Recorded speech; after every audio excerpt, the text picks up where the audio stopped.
Hi everyone, today I'm working on my new start. This is one that I've started recently and it's called Melody of the Night, and it's a really beautiful, very colourful and vibrant picture, and it's got some beautiful blues and greens and yellows and oranges. It's just lovely, and it's a particular style that this artist uses. He has a lot of paintings that are kind of similar in style, and this one really appealed to me. Yeah, I'm going to get started now straight away and get into my stitching because I've been dying to get back to this one.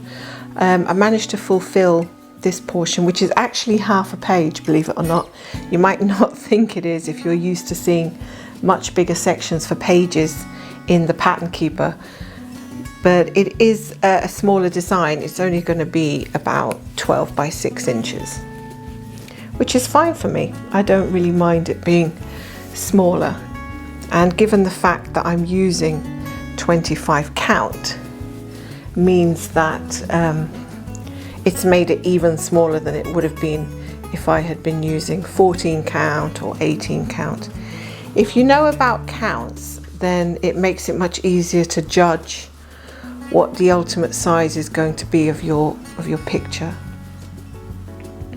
Because, you know, sometimes you might want to think about it first and say, well, I'd like to have this particular design on a certain wall, or I'd like to put it on top of a dresser or a mantelpiece. And then it's really, the best thing is to know actually what size it's going to be once you're done. Because, you know, I think many people have actually come away with really big pieces of cross stitch and just put them away because they don't have any space or anywhere to put them, which is a bit of a shame. So I don't think probably anything wrong with putting it away, but after all that lovely work, it's a shame if you can't display it anywhere. So how has everybody's week gone in the world of stitching? Is everybody happy with the projects that they're working on at the moment? I do find that depending on how I'm feeling, it depends on which one I'm picking up at the moment, and that's been quite apparent for a little while now. So I like to have a few of them on the go so that I can mix them around a little bit.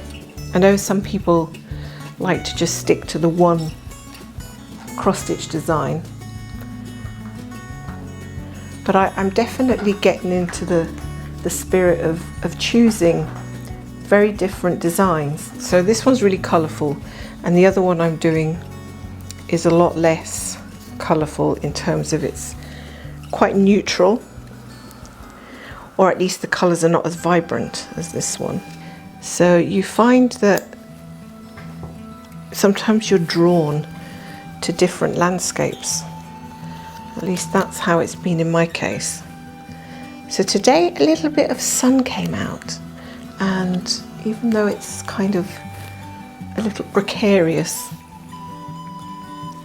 I do think that it's kind of provoked me to pick this one up today and to work a little bit more. Now I'm going to do a loop start with a longer piece. So basically get my full thread, fold it in half,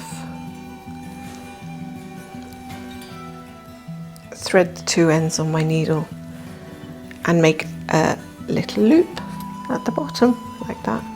Then I go in from the front, but I can't do that every single time because there will come a point when I've got lots of little pieces and I can't double them over to do a loop start, but I'll try as much as I can. This will prevent me from having to do waist knots from behind or from the front, wherever you do waist knots. I've now gotten into a habit of doing a little knot, hooking it up at the back through a few stitches and then cutting it later. And that's kind of been working for me at the moment. Sometimes it doesn't work for me. I do think sometimes, some days things can feel a bit tricky. and then other days they work better. No idea. I think some days are good stitching days and others aren't. I think that's just the way it kind of rolls with cross stitching. So now we've got 1, 2, 1, 2, and counting as well. There's a lot of counting involved, especially as I'm not pre-gridding this at the moment, because I've been doing so well so far that I haven't thought about the need to pre-grid. But there has been a couple of cases where I wasn't sure and thought, might be best to do it. Shall I do it? Shall I not do it? And I haven't as yet, so we'll have to wait and see. You may find that I come on one of these days and it all looks completely different. There'll be little squares everywhere.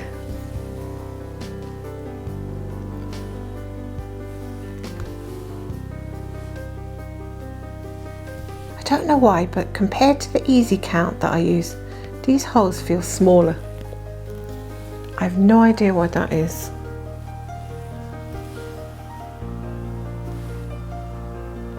Maybe it's because they're not divided into 10 by 10 squares.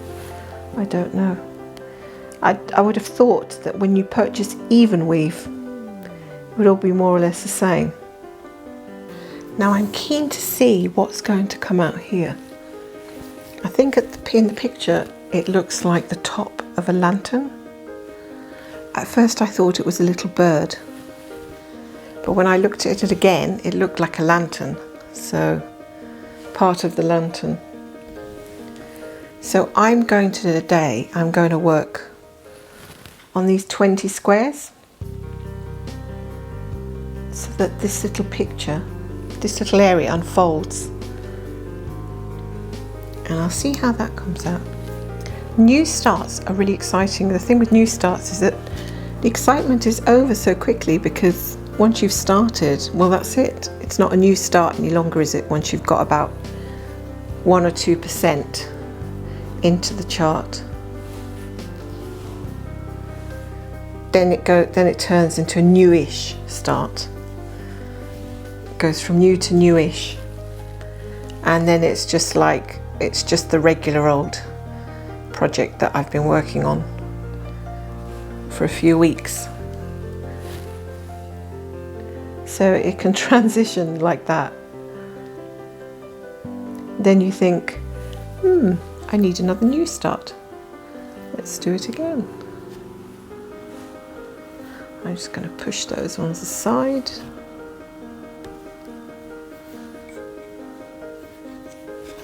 Because I'm not using those. I will go back to that section again.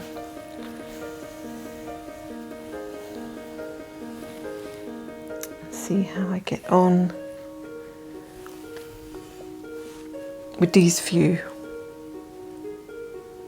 So my tension isn't particularly bad. I've noticed on most of my works that my tension is pretty good. It's not tight, it doesn't lean one way to the other. So I'm going to predict that I won't get a hard line. But we'll have to come back and verify that at some point.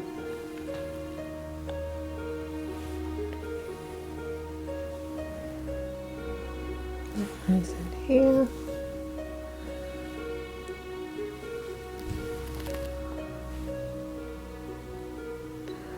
Okay.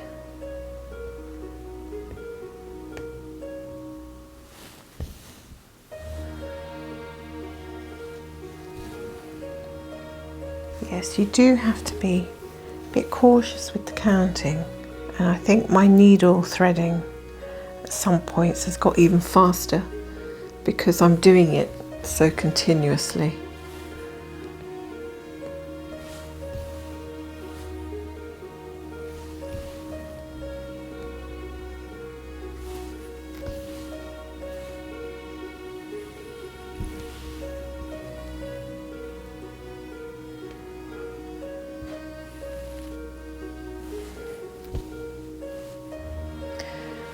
I'm enjoying these colours at the moment.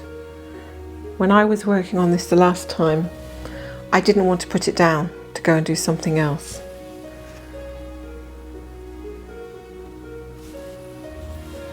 That's how much I was enjoying it. So, that's a new one.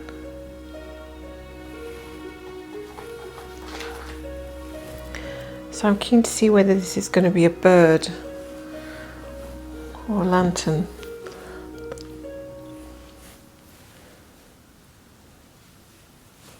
Or a bird on top of a lantern.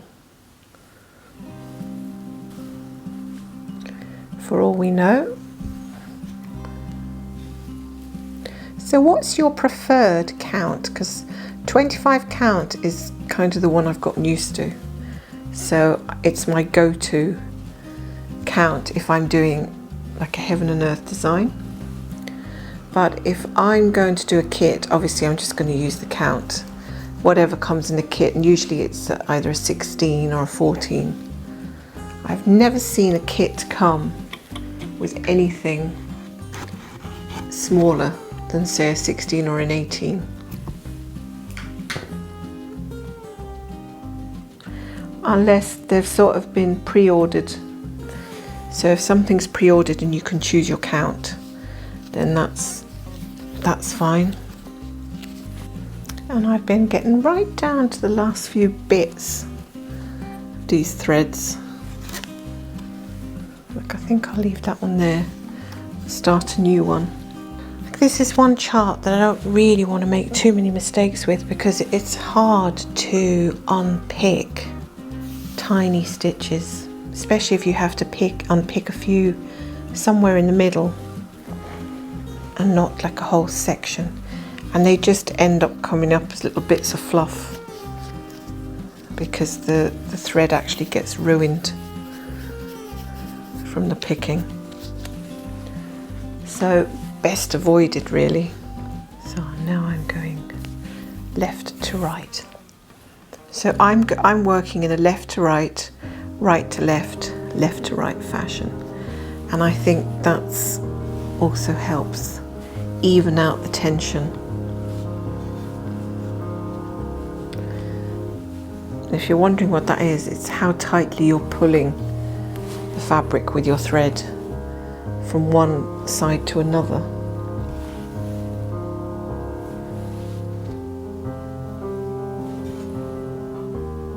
So somebody asked me what sort of books I like to read. I do like biographies and I do like history.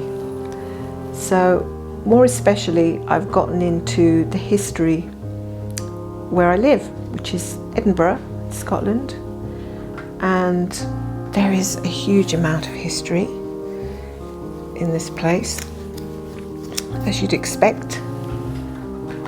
So that's really what I've been reading about, and I've been reading a book, quite a hefty book actually, recently, about Mary Queen of Scots and how she was brought up in France, and then her husband died, the King of France died. She was only young.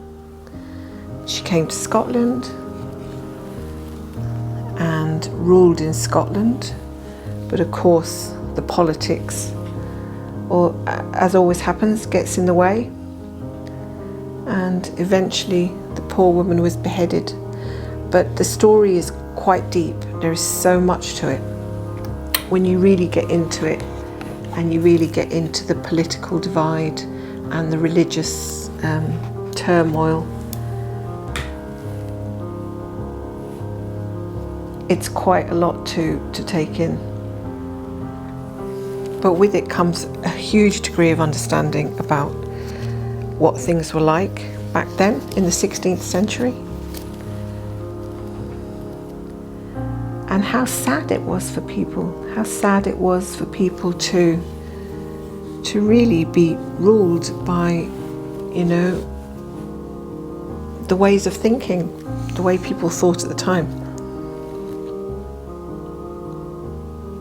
And if they just thought that, you know, they wanted to get something out of you, and it would be easier to just cut your head off, well, so be it.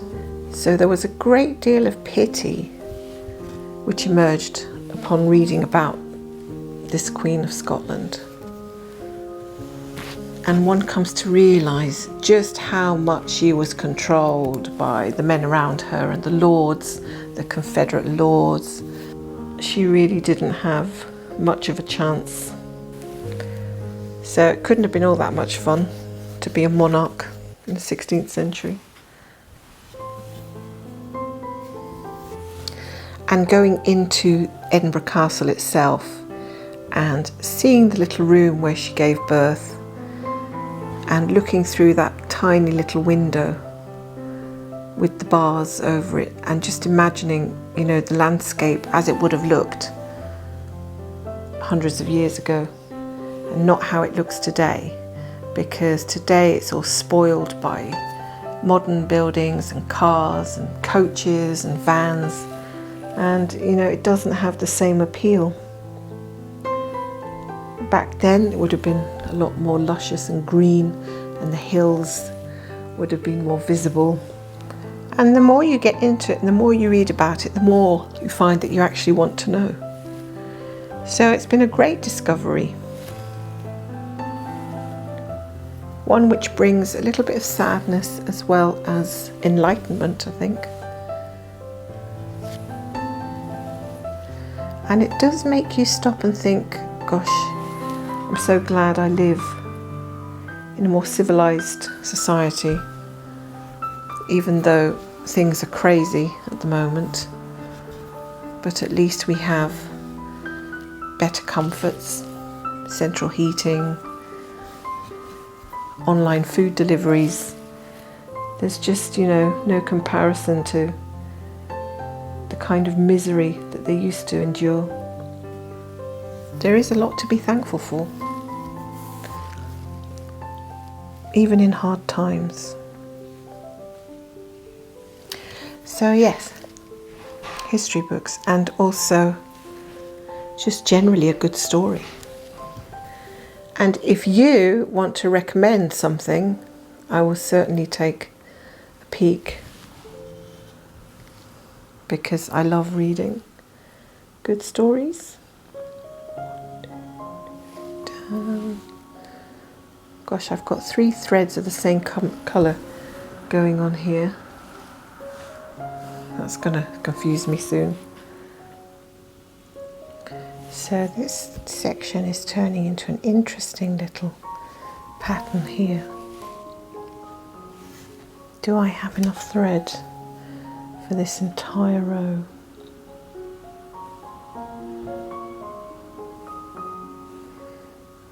That one is parked up here.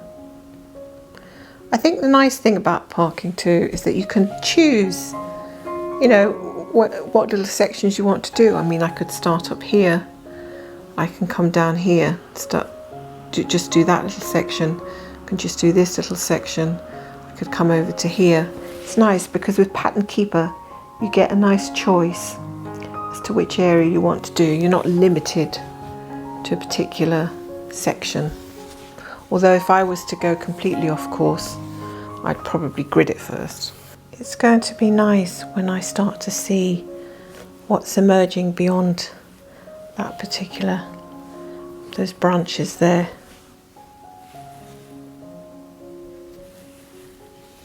So I have no regrets starting this one. And even though I sort of faffed around a little bit with fabrics and counts and all sorts and sizes, I'm quite pleased that I've chosen this size, because I'm already working on 2 big ones, and to add another huge one to my arsenal of projects I think would just be too daunting at the moment. As tempting as it can be. So at least I know that this one is probably going to be finished this year if I keep at it. Let's hope so, because if I finish this one, then I can start another one. I have quite a lot of them on my wish list, or ones that I like the look of, but I do change my mind from day to day. I look at one and I fall in love with it, and then a few weeks later I think, oh, I feel quite, you know, ambivalent, or I don't feel quite as interested as I was. That's why I think it's a good idea, if you're going to do a big one, to take the time to really, really be sure about it, because it's going to be a long time.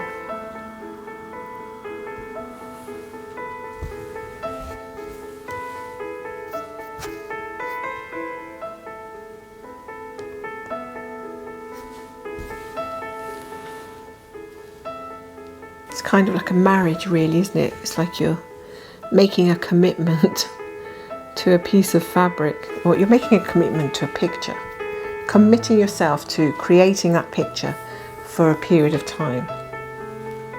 So you're going to be spending lots of time with it. So if you get bored, then, you know, I think that's probably why we go off and start other ones at the same time.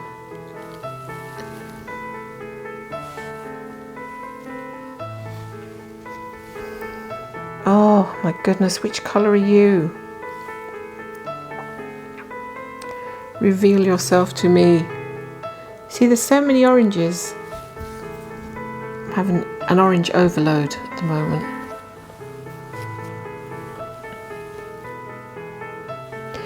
One, two, three, 4, 5, 6. So it's not that one.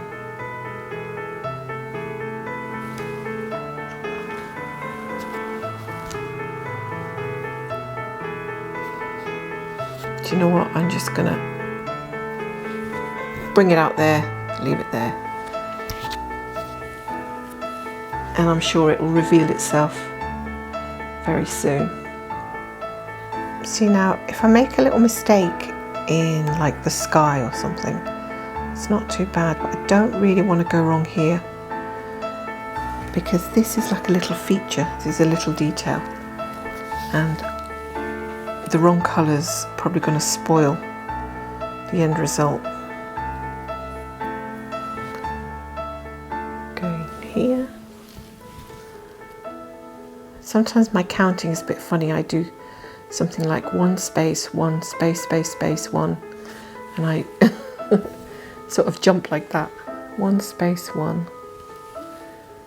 space, space, 1.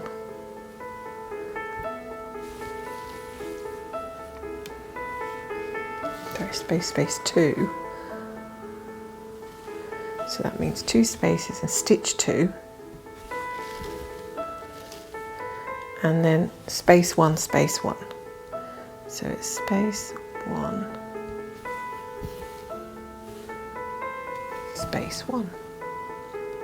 That especially works for me if I'm going backwards, which for me is the right to left.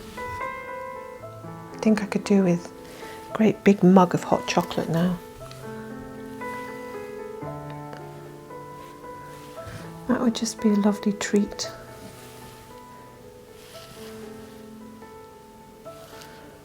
So I think I'm going to just stop there for the moment. And thank you again for keeping me company. It's been great to have you along with my stitch along session. And I will come back soon with this one, and we'll see how we're getting on. Thanks for watching, and I'll see you again soon.